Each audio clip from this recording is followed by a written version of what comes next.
one of her teachers was actually a doctor. They couldn't figure it out. Crawley died young. He died. Oh, he didn't die young. He was 72 Well, years was it old. like he died, maybe I'm getting mixed up, but I heard he was sort of insane.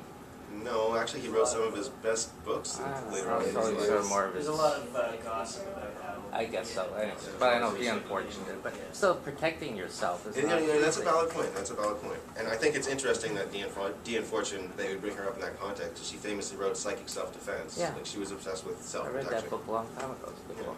And I think that it depends what you're dealing with exactly. It definitely depends what you're dealing with exactly.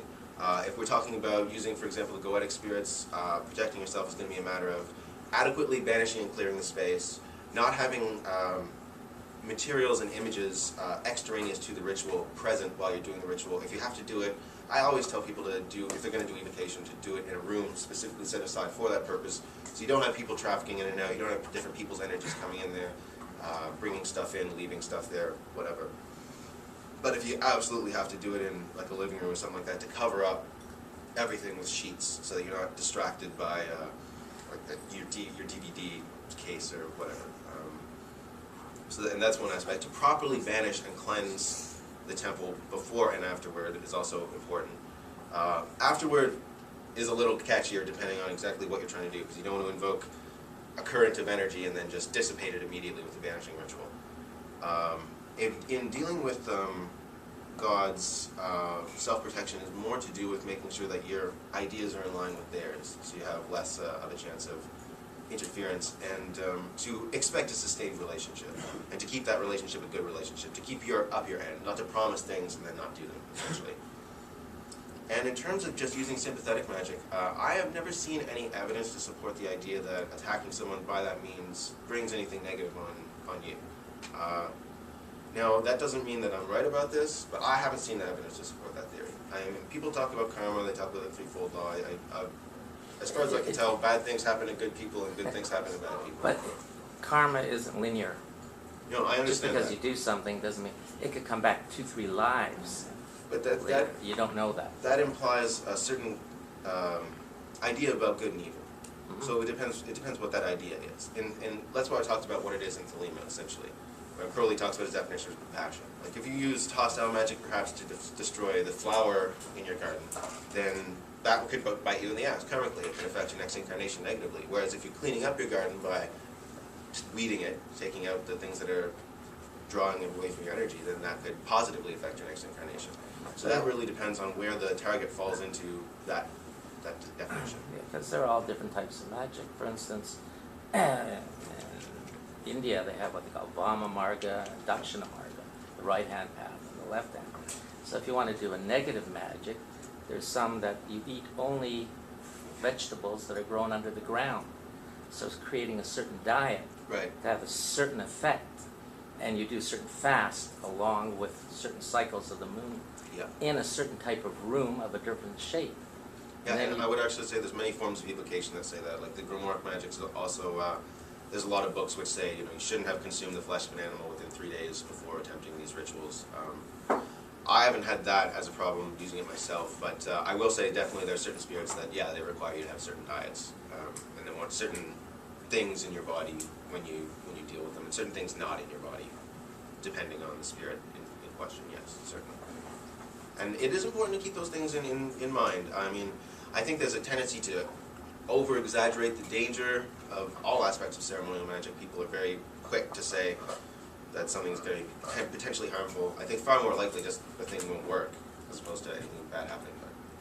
Is there a way to use this kind of magic to, like, it seems to me, I think of my own life, most of the obstacles or adversaries don't seem to be necessarily stemming from individual people, but more from sort of like widespread social ideas or something like Yes. that are manifested through individual Absolutely. people, like something, like racism or homophobia or something like that.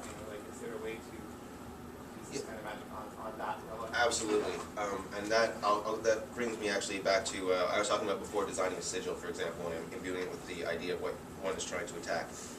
So it's perfectly reasonable to use the same method to use that sigil as a way of attacking an idea or an institution. It's best if they have some kind of definite, like, institutional format. And that also makes it easier to get what you call a personal connection with them. Like if you get like a business card from that company, for example, or logos, perfect example, corporate logos. Like corporations go out of their way to imbue the idea of their company and their brand imaging into their corporate logo. So if you wanted to attack a corporation magically, they're basically handing you the tool to do it. Yeah, the tool to do it. Yeah. And that's big. The whole, like, if you want to understand the idea of sigil magic and how it works, or the idea of gods as self-aware ideas, I think it's very helpful to just look at the idea of branding, because it's very similar. And I actually have a personal theory about the way that these kind of branding images that replace the pagan deities and are essentially occupying, you look at the same roles, they represent the same sort of human ideas, but just more diverse, more spread out. If though, like, there's something like, say, a corporate brand, right, where you have so much psychic energy being poured into it, you know, like a huge multinational corporation, how much difference can a single tradition make in hacking it, you know? I mean, it's like this Madame Curie thing maybe. Exactly. Like that, you know? And that brings up the question of authority again. So there's basically two factors to rely on here. One is the idea, like I said before, the path of least resistance. If there's a big question mark coming up for this corporation, for example, it could be possible that it being at a crossroads and coming down to a single decision or something like that, you could affect that single decision if you knew what it was. So that's just a matter of like finding a weak spot, you know what I mean? And there's always going to be a weak spot, but you need the information to know exactly how to target your attack. And the other part about that is following with the idea of gods as self-aware ideas. There are many gods. If you look at their tradition in the different pagan traditions, they're opposed to other gods who also represent certain ideas. So if you can find a target, a larger ideological target, which is represented by a god that they are naturally opposed to and naturally in conflict with, then you can take advantage of what they would have as a pre-existing conflict, something that they're already motivated to be working against, and give them, through your own magical ritual, a way of striking out at that idea in the context of whatever it is, the ideology that you're trying to oppose. Does that make sense? So I think so. It's complicated, but you're basically saying you would invoke the deity that's already got some weight behind it, and that would give it a sort of mechanism for attacking the other weighty concept or institution Right. or whatever it is, and then you have more weight behind your own ritual because it wasn't just your personal authority, but also the authority of this Yeah. bigger. You're turning your personal, and you know, I don't like the James Hillman really school of thought on this, but I think it is, in this case, a certain amount relevant.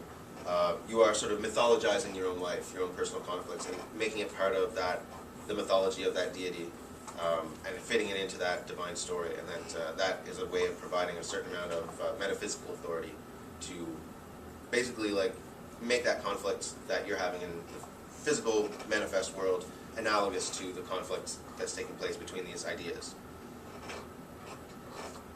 Yes? Yeah, just curious, if it would work the same way if a group of magicians work together. Yeah. And then they would somehow create a magical entity from their work. So they may not necessarily be directly targeting you, in example, but that entity might, because they might think you're a threat. So how do you protect yourself against that magical entity? That's an interesting I forgot question. the word for that entity. Yeah, there are a lot of entities, especially, there's a couple in the Boeotia who, that's specifically what they are, they protect you from your enemies. It's a sort of preemptive thing. To protect yourself from someone else's, I would say that's just a matter of, we haven't talked about this much tonight, but we talked in a previous thing about astral sight and stuff like that. To have those senses of one's metaphysical sense developed to the point where you could actually be aware of the presence of a spirit or a hostile force and so on and so forth. That would be the first thing. The second thing would be to have one of your own, certainly. That can deal with the problem beforehand. But it's very difficult, and and I do emphasize, I feel like people exaggerate in their own minds the dangers of these kind of things. I think